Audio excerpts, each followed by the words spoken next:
Hey, welcome back to Precision Rifle Network. My name is Justin. Today we're going to talk about holdovers, and we're also going to get into just reticles in general just a little bit. As I progressed in shooting PRS and becoming a little more familiar with reticles, I realized how useful they are. One of the main things is holdovers. When do we use them? When do we dial? When do we hold over? What are the pros and cons of that? So that's what we're going to get into. So one of the first things I want to talk about is your reticle. There's tons of reticles out there. I would encourage you to get online or somewhere, print off your exact reticle that's in your optic and laminate that and keep that in your shooting bag for reference, because a lot of times you may not get a chance to sit there and verify, where is 1.5 mils on my reticle? What does that look like?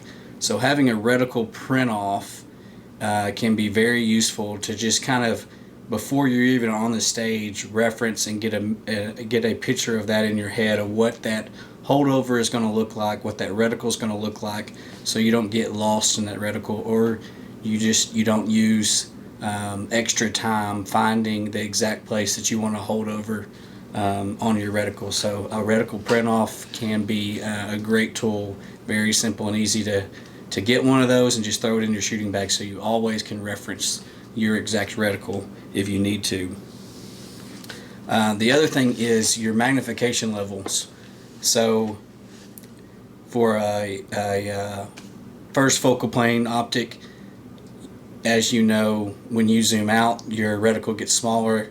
As you increase your magnification, that reticle enlarges. So you want to make sure, and you'll have to play with it a little bit for your optic, but you want to make sure that you have your reticle magnified enough and large enough to where you can see your holdovers and see your incremental hash marks on your reticle. If you don't have it zoomed in or at a magnification level appropriately, then it will be a little small and a little harder to identify exactly where you're at on that reticle, especially if you're doing a holdover. So check your magnification levels and play with that a little bit. Find out where the least amount of magnification that you can be, but still also have a good picture of that reticle so that you can see those hash marks and see those increments in that reticle. So when do I use holdovers, hold unders? So for me, generally, I use a holdover to save a little bit of time. If I see a lot of people timing out that are dialing, and I don't feel like I'm going to be able to move efficiently, I may try a holdover. I may decide that will give me a little extra time. It's just a little less movement from dialing.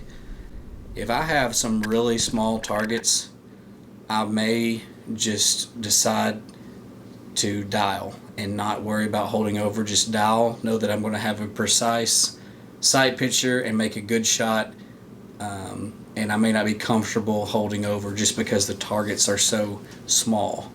If the targets are a little more generous in size and I have a little bit more margin, then I feel that, for me, makes me feel a little more comfortable.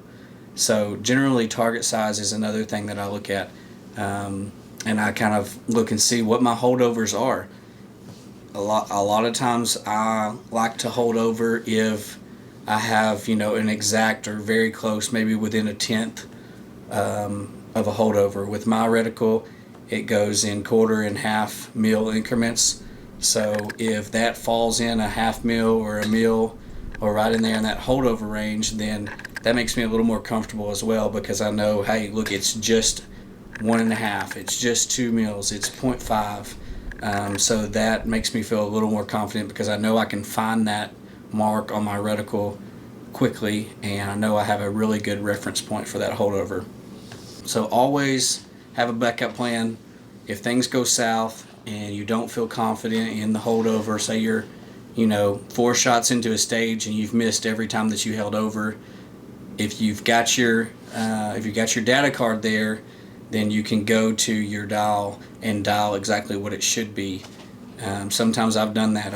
I've started a stage, missed a couple of my holdovers and said, you know what, I'm going to dial from here on out, and at least I know for sure that I'm dialed at the right dope. I don't have to worry if I'm holding over correctly or not. Always have your data card up, and be able to dial if you need to. Like I talked about earlier about target sizes, if I have a target that is extremely small, I like for that to be the target that I dial to. So if I've got a really small target, you show like in this video, one target's smaller than the other and maybe a little more difficult. So I will dial to that one and then hold over or hold under.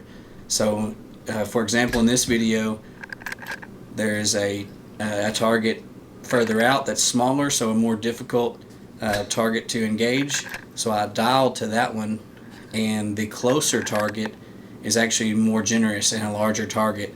So then I hold under on that one. So I'm dialing for the smaller target, holding under for the larger target, just because I have a little bit more margin there, and I can still move efficiently.